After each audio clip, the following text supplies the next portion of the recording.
They told you to be good, to be kind, to wait your turn, but while you were waiting, others were taking.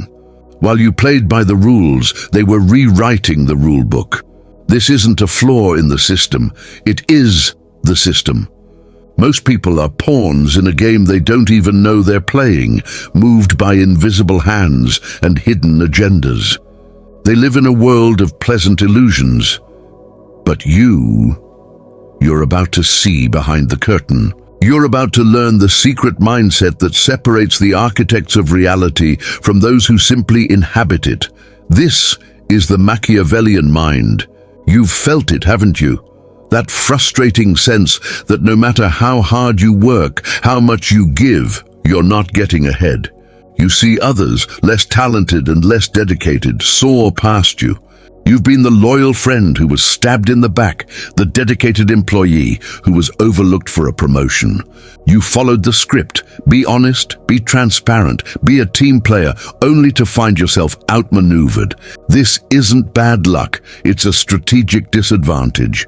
Society sells you a fantasy of fairness, but the real world operates on a different currency: power. Those who understand this currency thrive. Those who don't become resentful, confused, and ultimately controlled by it.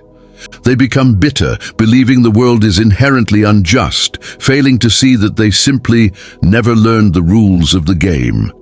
500 years ago, a man named Niccolo Machiavelli wrote a book that was so scandalous, so brutally honest, it was banned for centuries. That book was The Prince. It wasn't a guide on how to be a good leader. It was a manual on how to acquire and maintain power in the real world, a world driven not by morality, but by human nature. Machiavelli observed that people are fickle, ungrateful, and self-interested. To lead them, you cannot rely on their love, which is a fragile bond they will break whenever it suits them. Instead, you must command their respect, sometimes through fear.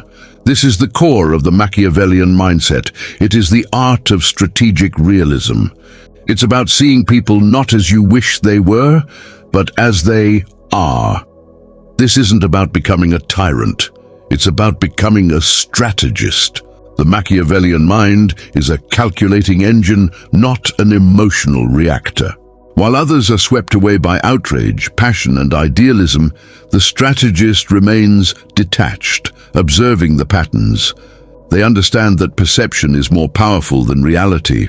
A reputation for decisiveness, even if based on a single bold act, can be more valuable than a lifetime of quiet competence.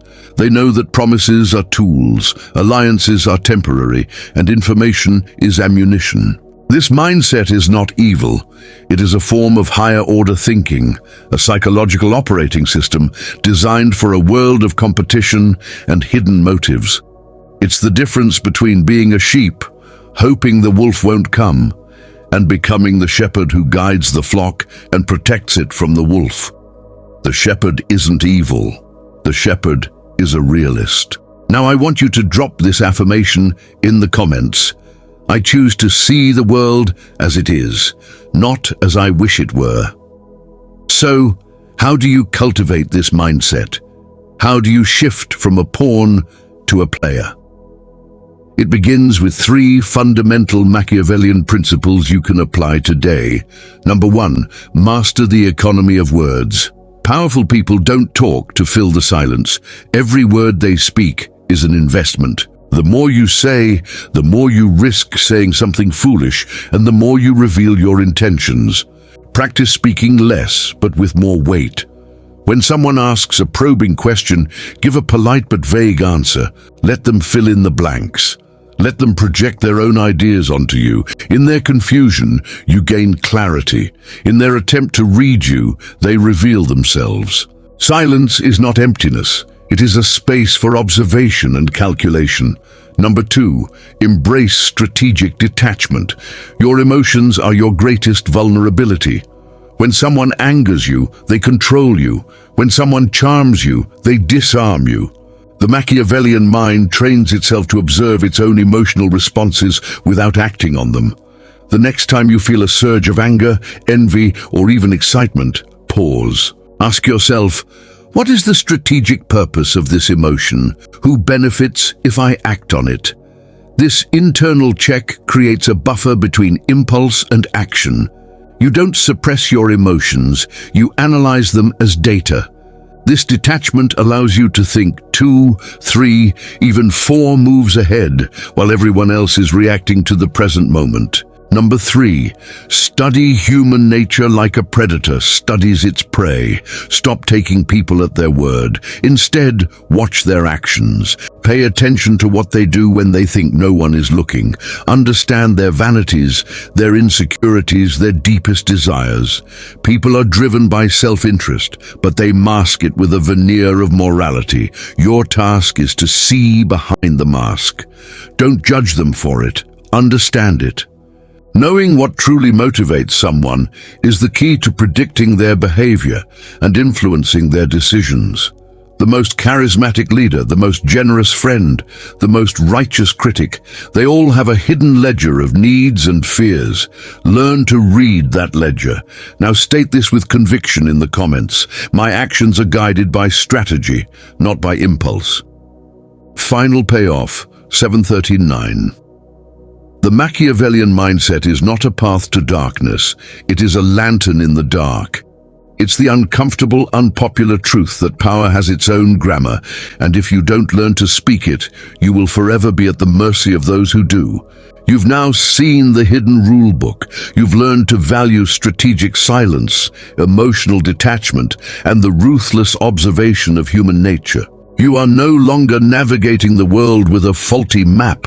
You've been given a compass that points directly to the levers of power. You will start to see the hidden agendas in every meeting, the unspoken desires in every conversation, and the true balance of power in every relationship. You are no longer a pawn, you are becoming a player. But understanding these principles is only the first layer of the game. The real art lies not just in seeing the world differently, but in bending it to your will. This requires a deeper knowledge of psychological influence. There are specific phrases that can bypass a person's rational mind and techniques to frame any argument so that you always win. These are the tools of the master manipulator. To truly control the game, you must learn to master the minds of others. And that is exactly what we will explore in the next lesson.